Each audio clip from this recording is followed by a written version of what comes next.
আজকের লেকচারে আমরা হচ্ছে 3টা ভাইরাল ডিজিজ নিয়ে পড়ব।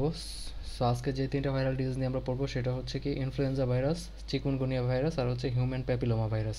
সো ইনফ্লুয়েঞ্জা ভাইরাস জিনিসটা আসলে কি? ইনফ্লুয়েঞ্জা ভাইরাসটা মেনলি আমাদের রেসপিরেটরি সিস্টেমের ডিজিজের জন্য দায়ী। এটা মেনলি হচ্ছে নোজ, থ্রোট এবং হচ্ছে আমাদের লাং যে আছে এর মধ্যে কী করে ইনফেকশন ছড়ায়, এবং এই ইনফেকশনটাকে আমরা নর্মালি কী বলি, ফ্লু হিসাবে চিনি। এবং বেশিরভাগ পেশেন্টদের ক্ষেত্রে বা পিপলদের ক্ষেত্রে এটা নিজে নিজেই ঠিক হয়ে যায় উইদাউট এনি ট্রিটমেন্ট, বাট অনেকের ক্ষেত্রে দেখা গেছে কি সিভিয়ার কন্ডিশন তৈরি হয় এবং ওই ক্ষেত্রে ট্রিটমেন্টের প্রয়োজন হয়। ফার্স্ট 1918 সালে এই ভাইরাসটার যে প্যান্ডেমিক হইতে পারে, তার মানে হচ্ছে এটা যে ছড়ায় যেতে পারে পুরো পৃথিবীতে এবং একজন থেকে আরেকজনে ছড়াতে পারে, এটা ফার্স্ট দেখা গেছে 1918 সালে। এবং এই ফ্লুটাকে আমরা জানি যে স্প্যানিশ ফ্লু নামে পরিচিত এই ফ্লুটা। এবং ইনফ্লুয়েঞ্জা ভাইরাসটা মেনলি 4টা ধরনের হয়। এরা হচ্ছে কি ইনফ্লুয়েঞ্জা এ, বি, সি এবং হচ্ছে কি ডি। এর মধ্যে এ, বি, সি যে 3টা ভ্যারাইটিস আছে, এই 3টা ভ্যারাইটিস হচ্ছে হিউম্যান ফ্লুর জন্য দায়ী, তার মানে এরা হিউম্যান বডিতে ফ্লু তৈরি করতে পারে। বাট ডি যেটা আছে সেটা হচ্ছে নর্মালি কী করে না, হিউম্যান বডিতে ইনফেকশন তৈরি করে না, বাট এটা হচ্ছে ক্যাটেল বা গবাদি যে পশু আছে তাদের ডিজিজ তৈরি করতে পারে। এর মধ্যে এ এবং বি এবং সি এর মধ্যে এ যেই ভ্যারাইটিটা আছে সেটা হচ্ছে সিভিয়ার ডিজিজ তৈরি করতে পারে, এবং বি এবং সি যে ভ্যারাইটিটা আছে এরা হচ্ছে মাইল্ড ফ্লু তৈরি করতে পারে। তারপরে এক্ষেত্রে যেই সিমটমগুলো আমরা দেখতে পাই ফ্লুর ফলে, যে সিমটমগুলো দেখা যায়, ফার্স্টে যেটা দেখা যাবে যে ফিভার থাকবে, এবং ফিভারের ক্ষেত্রে দেখা যাচ্ছে 100.4 ডিগ্রি ফারেনহাইট অথবা 38 ডিগ্রি সেলসিয়াস বডি টেম্পারেচার পর্যন্ত উঠতে পারে। তারপর হচ্ছে অ্যাচিং অফ মাসেল, তার মানে হচ্ছে মাসেল পেন হইতে পারে, চিলস এবং সোয়েটস হইতে পারে, তার মানে হচ্ছে ঠান্ডা লাগতে পারে এবং শরীর ঘামাইতে পারে, হেডেক হবে, তারপর হচ্ছে ড্রাই কফ হইতে পারে, ফ্যাটিক বা ক্লান্ত লাগতে পারে, আর হচ্ছে নাসাল কনজেশন, তার মানে হচ্ছে নাক বন্ধ হয়ে যেতে পারে, এবং হচ্ছে সোর থ্রোট, তার মানে হচ্ছে কি গলা ব্যথা করতে পারে। প্রিভেনশনের ক্ষেত্রে এটার ক্ষেত্রে ভ্যাকসিনেশন আছে, এবং প্রতি 6 মান্থ অথবা এর যে বয়স্ক যারা আছে তাদের ক্ষেত্রে এই ভ্যাকসিনটা দেওয়া হয়। এবং এটার স্প্রেডটা যদি আমরা, যেহেতু এটা একজন থেকে আরেকজনে ছড়াইতে পারে, সো এটার স্প্রেডটা কমানোর জন্য যেটা করা হয়, ঘন ঘন হাত ধুইতে হবে, এবং হচ্ছে স্নিজিং এবং হচ্ছে হাঁচি কাশির সময় আর কি, কফ অথবা স্নিজ করার সময় কি করতে হবে, টিস্যু ইউজ করতে হবে, এবং হচ্ছে ক্রাউড অ্যাভয়েড করে যেতে হবে। কাইন্ড অফ অনেকটা করোনার মতোই যে প্রিভেনশনগুলো আমরা এখন নিচ্ছি সেগুলোই করতে হবে। হিউম্যান প্যাপিলোমা ভাইরাস যেটা আছে, হিউম্যান প্যাপিলোমা ভাইরাসটা হচ্ছে মেইনলি মানুষের স্কিন টু স্কিন কন্ট্যাক্টের মাধ্যমে ছড়ায়। মানে একজনের স্কিনের সাথে আরেকজনের স্কিন যদি লাগে তাহলে কি করবে, ছড়াবে।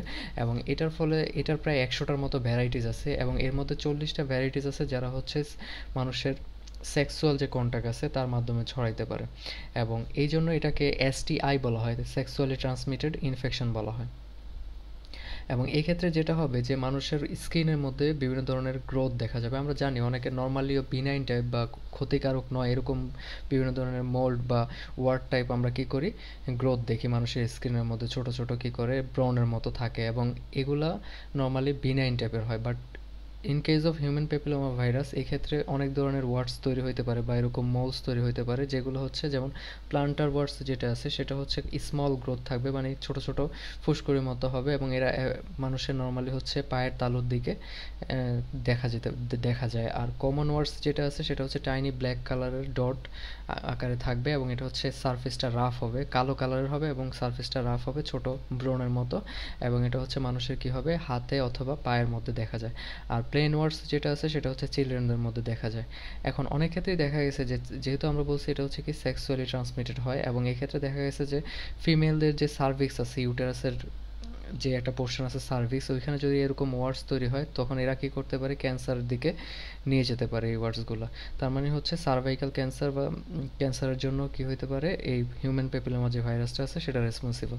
এবং সিডিসি যেটা আছে, তার মানে ইউএসএ যে একটা অর্গানাইজেশন, এটা আমরা গত লেকচারে বলছি যে সেন্টার ফর ডিজিজ কন্ট্রোল যারা আছে তারা বলছে যে ইউএসএতে প্রায় 20 মিলিয়ন পিপল কি এই জেনিটাল যেই হিউম্যান প্যাপিলোমা ভাইরাসটা আছে এটা দ্বারা ইনফেক্টেড, এবং প্রতি বছরে প্রায় 6 মিলিয়ন নতুন পেশেন্ট কি হচ্ছে এটা দ্বারা ইনফেক্টেড হচ্ছে।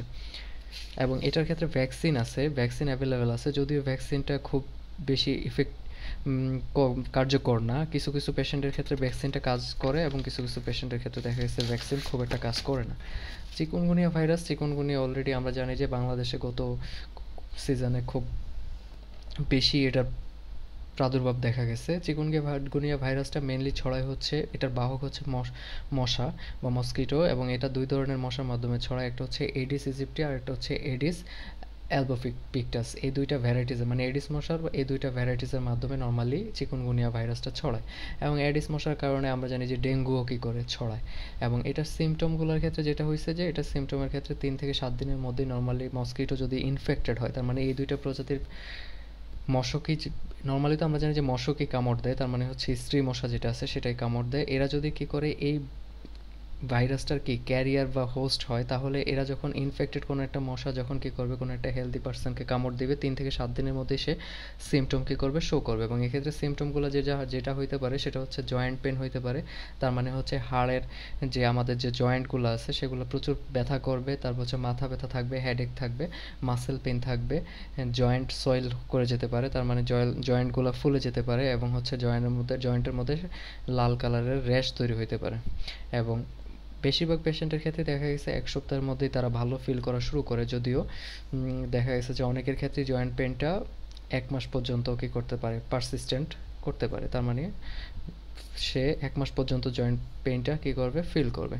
এবং এই ক্ষেত্রে রিস্ক ফ্যাক্টর, তার মানে হচ্ছে নর্মালি এটার ক্ষেত্রে মানুষ খুব একটা মারা যায় না, কিন্তু রিস্ক ফ্যাক্টরের ক্ষেত্রে যেটা হয় যে যাদের ক্ষেত্রে দেখা গেছে কম বয়সী, যেমন এজের ক্ষেত্রে নিউবর্ন বেবিদের ক্ষেত্রে, অথবা ওল্ডার যেমন 65 ইয়ার এর চেয়ে অথবা তার চেয়ে বেশি যারা বয়স্ক আছে তাদের ক্ষেত্রে এটা অনেক সিভিয়ার প্রবলেম তৈরি করতে পারে। তারপর হচ্ছে যাদের হাই ব্লাড প্রেশার আছে, ডায়াবেটিস আছে, এবং কি আছে হার্টের ডিজিজ আছে, তাদের ক্ষেত্রে কি হয়, এইটা খুব কমপ্লিকেশন তৈরি করতে পারে। এবং এটা ট্রিটমেন্টটা আমরা হচ্ছে নেক্সট ক্লাসে পড়বো, এবং নেক্সট ক্লাসে হচ্ছে আমরা ডেঙ্গু এবং অন্যান্য আরও কয়েকটা ডিজিজ, ভাইরাল ডিজিজ সম্পর্কে আমরা আরও ডিটেল দেখব। ধন্যবাদ সবাইকে।